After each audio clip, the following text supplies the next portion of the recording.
I'm bringing my team over again tonight. Make sure to have some appetizers and drinks ready. But today is our wedding anniversary. I had confirmed it this morning, and I'd even made plans. Well, if you insist, then fine. I'll prepare the perfect snacks for you to go with your drinks. Let's make sure your team gets to enjoy some family bonding too. My name is Leah. It's been a decade since I graduated college and started working at a travel agency, climbing my way up the ladder. I've established myself as a confident professional, mentoring new hires and managing key projects. I've poured my heart into building my career. Here's something not everyone knows about me. I'm bisexual. It's not something I'm ashamed of, especially in today's world. But despite being great at building connections, I've always been a disaster when it comes to love. I had plenty of friends, but none of my friendships ever turned into something romantic. Even after starting my career, my love life was non-existent. My closest friends often worried about how hopeless I seemed at dating. That all changed when I turned 27. My best friend Emily invited me to a barbecue hosted by her husband and his coworkers. You never know, Leah. This might be your chance to meet someone, she said with a grin. And that's when I met Jeff. Jeff was 4 years older than me and one of Emily's husband's colleagues. From the moment he introduced himself, his easygoing charm and warm smile left an impression.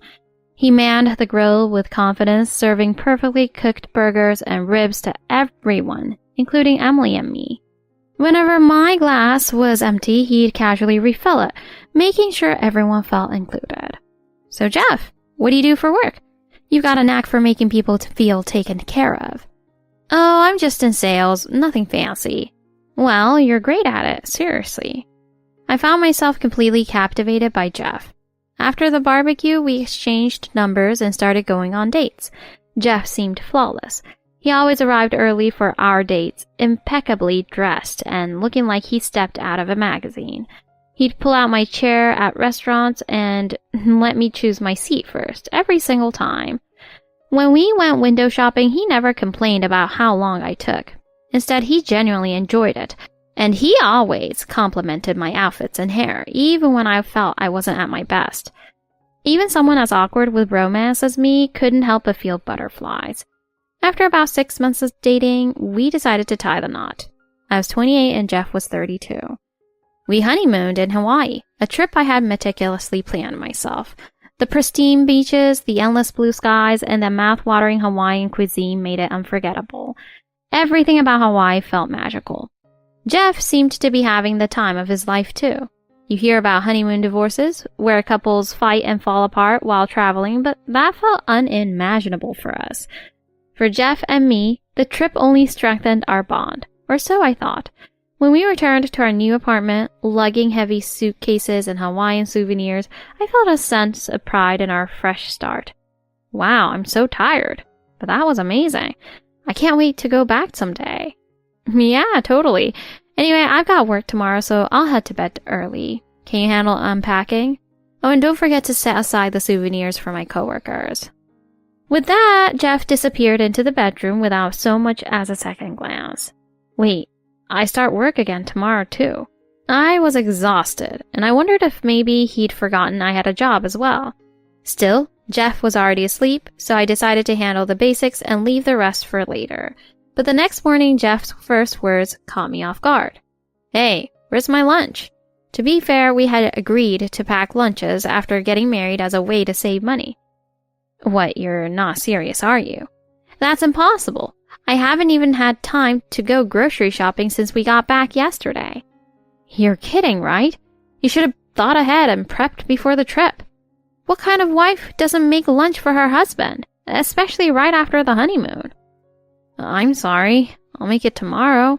Can you just grab something from the cafeteria or eat out today?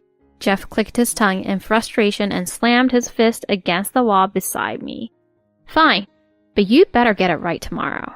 With that, he stormed out of the apartment. What just happened? I was stunned. I'd never seen this side of him before, and it left me frozen in place.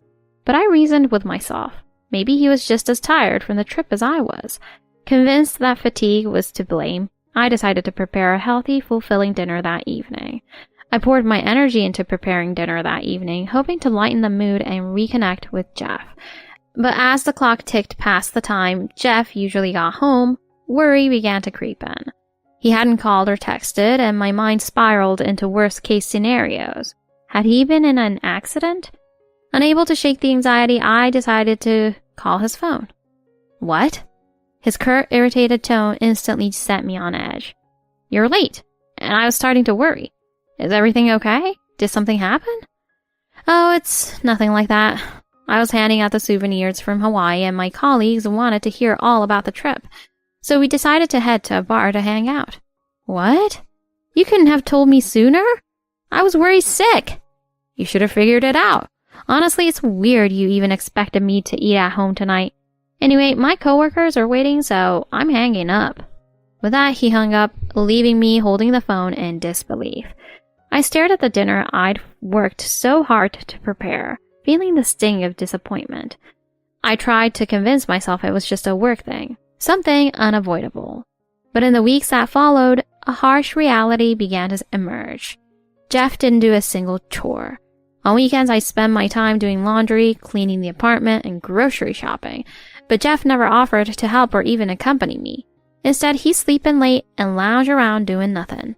Dressed in tracksuit, he'd sit on the couch, flipping through channels on the TV or scrolling on his phone. Hey, would you mind coming with me to the store today? I got some heavy stuff to carry and I could use a hand. So you just want me to carry your bags? No thanks. I work hard enough during the week, so I want to relax on the weekends at least. You can handle shopping on your own. I felt like the wind had been knocked out of me. I worked just as hard as he did, and I wanted to rest on my days off too. It didn't take long after our wedding to realize that Jeff had deeply ingrained views on gender roles. He was, in every sense, a full-blown chauvinist. And I quickly realized that Jeff firmly believed housework was strictly a woman's responsibility. It was a given that he wouldn't lift a finger when it came to grocery shopping or running errands. Every meal had to be homemade, and that included the lunches I packed for him daily. One morning, feeling utterly exhausted, I threw together a lunch using leftovers and a couple of frozen items. Hey, what was with my lunch today?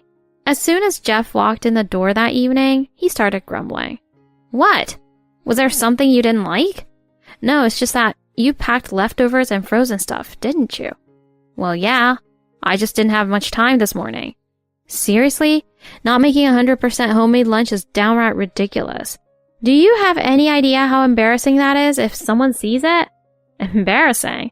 There's nothing shameful in there. Besides, who could even tell it's leftovers or frozen food just by looking?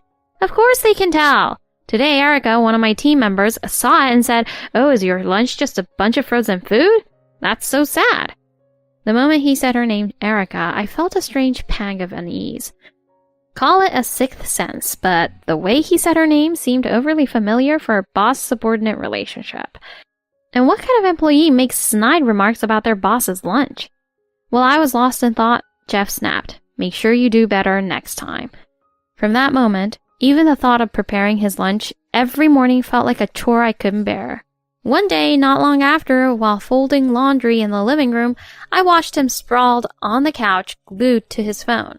His phone buzzed repeatedly with incoming notifications. Hey, who's that? Looks like someone's trying to get a hold of you. Oh, it's just work stuff. Don't worry about it. He quickly flipped the phone over so the screen faced down, cutting off my view of the notifications. It felt suspicious, but I decided not to press the issue. At least, not then. Over time, though, those little oddities became harder to ignore. Jeff started coming home late more often, claiming it was due to work events or team outings. He'd shower in the middle of the night, and sometimes his suits carried faint traces of a perfume I didn't wear. I tried to tell myself I was overthinking things, clinging to the hope that I was wrong. A few months into our marriage, on a Friday evening, I was finishing dinner preparations while waiting for Jeff to come home. But as the clock ticked past his usual return time, there was no sign of Jeff. By now, I had grown accustomed to assuming he was out drinking with coworkers again. However, this time, I was surprised when my phone rang and it was Jeff. "I'm bringing some of my team members home. Make sure to have beer and some appetizers ready. We'll be there in about 30 minutes. With that, he hung up, leaving me no room to protest. He wasn't asking for my consent. It was a command, Plain and simple. Hurriedly, I dashed to the nearest bodega to grab some beer. Even though it wasn't far, it still took me 5 minutes each way.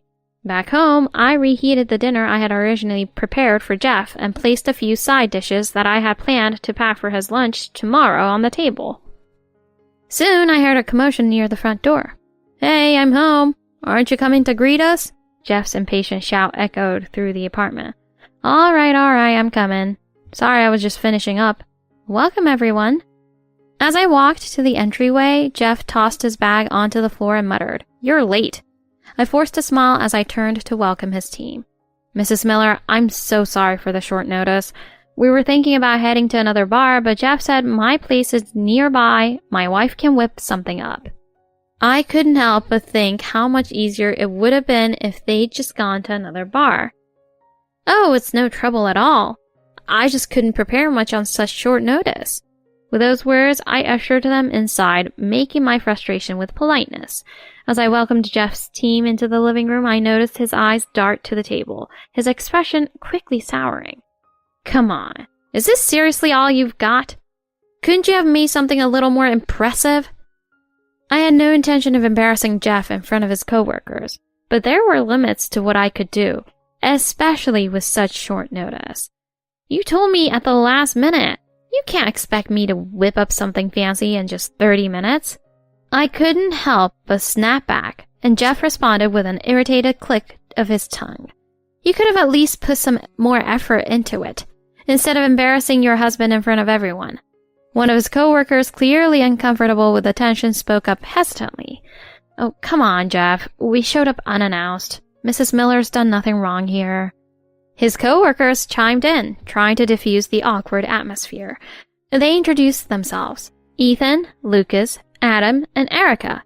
Among them, Erica stood out, her demeanor unusually familiar with Jeff. "Come on, Jeff, have a drink. Here, let me pour you another glass." Erica. The same Erica Jeff had mentioned that day he complained about his lunch. Jeff downed the beer she poured and extended his glass for another.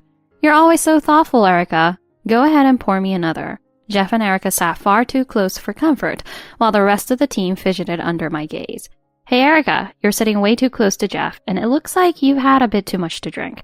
But Erica paid no mind, leaning even closer as she poured his beer, as if trying to provoke me. Even someone as clueless about relationships as I was couldn't ignore that something was off. After a couple of hours, Jeff's team finally left. Yet Erica continued her overly familiar behavior until the very end. It wasn't just that she ignored my presence, it almost felt like she wanted me to notice. Once they were gone, Jeff hurried off to the bedroom without a word. "Hey, don't you have anything to say to me?" Jeff didn't respond. He just closed the door behind him. That weekend, I didn't say a single word to Jeff. Then came Monday. I packed his lunch as usual and left it on the table. He grabbed it silently on his way out the door. I noticed his phone sitting on the table. He must have forgotten it. Just then, a notification lit up the screen. "Good morning. Sorry for staying so late the other night. I saw your wife for the first time. Doesn't seem like she cares about you. How about we go somewhere nicer today? Maybe that restaurant we talked about, or you could come over to my place?" The sender's name was Erica. My mind went blank. Erica had not only criticized me as a wife, but also invited my husband to her home. Could they really be having an affair? Just then, I heard Jeff at the door. I quickly placed the phone back on the table and stepped away. Oh shoot, I almost forgot this. He didn't even notice me, much less suspect that I'd seen anything, as he grabbed the phone and left. As Jeff walked out the door, phone in hand, something inside me snapped. It was impossible to ignore the glaring red flags in his exchanges with Erica.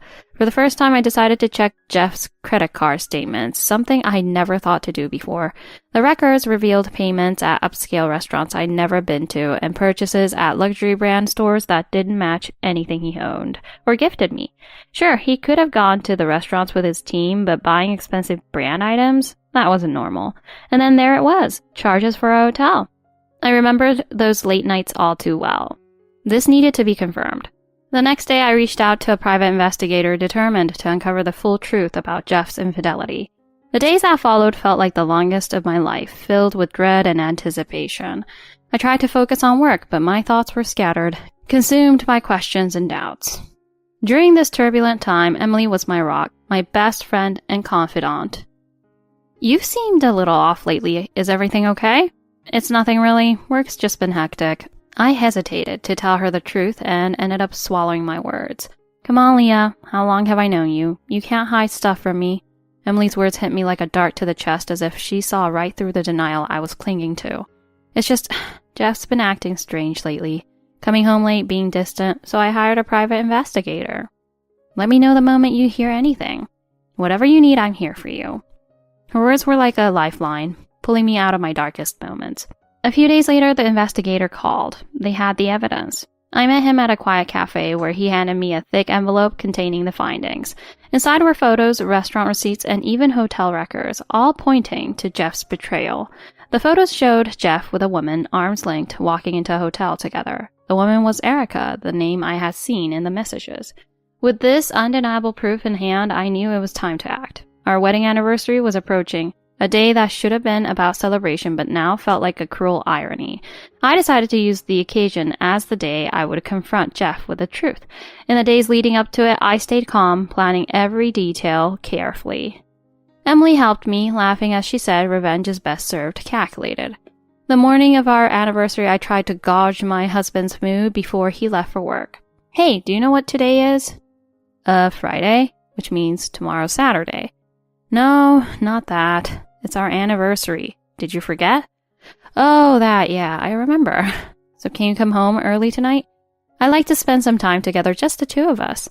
Sure, but if work gets busy, I might be late. With that, Jeff left for work, nonchalant as ever. He had no idea what was coming. That night, as expected, Jeff was late. I assumed he was out drinking with coworkers again until his call came through. Hey, I'm bringing the team over again. Make sure there's food and drinks ready. And don't make it like last time. Wait, hold on. I told you this morning it's our anniversary. Yeah, I know. So what? We can just celebrate some other time. Stop complaining and just get it done. I'll be there in 30 minutes. He hung up before I could say another word. After the call ended, I stared at the small gift box on the table. It was the anniversary gift I had carefully chosen for him. But if he couldn't even remember the date, there was no chance he had anything for me. I decided to play along and prepare the food and drinks as instructed. But in my heart, I was readying myself for the real drama to come. Not long after, Jeff arrived with his coworkers in tow. Hey, we're here. Come to the door and welcome us already. I reluctantly went to the door, plastering on a polite smile. Jeff shot me a glare as he tossed his bag carelessly onto the floor. Instinctively, I caught it mid-air, forcing my lips into a smile as I invited his coworkers inside. Welcome. Please come in. I'm afraid I don't have much prepared. Sorry for the trouble, Mrs. Miller. Jeff insisted we come by again. His team members already seemed tipsy, and once again Erica was among them. Come on, Erica, sit next to me. Jeff flopped onto the living room couch and beckoned Erica over. She immediately nestled close to him, their proximity uncomfortable to watch. What are you serving us? Leftovers again? Huh, seriously? As Jeff complained about the food, the others quickly jumped in to smooth things over. What are you talking about, Jeff? Look at this spread. Steak bites, salad, soup. This isn't just anything simple, it's impressive. But Jeff wasn't satisfied. It's probably just leftovers from dinner anyway. What was today supposed to be again? Oh, right. Some anniversary or something. I reminded him calmly while his team exchanged awkward glances, visibly uncomfortable. It's our wedding anniversary. Erica, on the other hand, wore a triumphant smirk, her gaze fitting between me and Jeff. Wait, today's your wedding anniversary? Oh no, you should have told me sooner. I shouldn't have come. At Jeff's next comment, something inside me snapped. Don't worry about it. It's just an anniversary. Dinner with her would have been boring anyway. Hanging out with you and the team is way more fun. I smiled, but this time it wasn't forced. It was a smile born from the satisfaction of what was about to come. I see. So that's how little I mean to you, huh? Jeff and Erica froze, the weight of my words sinking in. I stood up, walked over to the table, and handed Jeff the small gift box I prepared earlier. Huh? What's this? You actually got me a gift? Of course. I mean, it's our anniversary and everything. Go ahead. Open it. Encouraged by his team's curious looks, Jeff chuckled nervously and opened the box. Inside were several photographs. As he pulled them out, they spilled across the table for everyone to see. Photos of Jeff and Erica leaving a hotel arm in arm, another of them kissing in the backseat of a taxi. Each one an undeniable snapshot of their affair. Wait, this is... Jeff's face drained of color as he stammered. It's my gift to you. What do you think? Took you by surprise, didn't it? My words froze both Jeff and Erica in place, their expressions a mix of shock and fear. I figured this would liven up the conversation. The perfect snack for drinks, don't you think? The tension in the room reached its peak. All eyes turned toward Erica, who sat rigid, her face pale. Erica, you and Jeff, are you serious? Neither Erica nor Jeff could muster a word in their defense. Calmly, I stood and walked toward the door. Well then, I'll be leaving. And yes, I'll be filing for divorce. I'll handle everything through my lawyer. Don't bother contacting me again. As the door clicked shut behind me, I felt an eerie silence fall over the house, a quiet I had created. I didn't look back. I didn't need to. Later, I heard that the shouting between Jeff, Erica, and the rest of his team escalated so much that the neighbors filed noise complaints. It even ended with a visit from the police. Within days, word of the scandal spread throughout Jeff's workplace. The relationship with Erica became public knowledge, and the office was abuzz with gossip about their inappropriate behavior. I ensured the truth came to light, sharing the evidence with HR and a few key colleagues.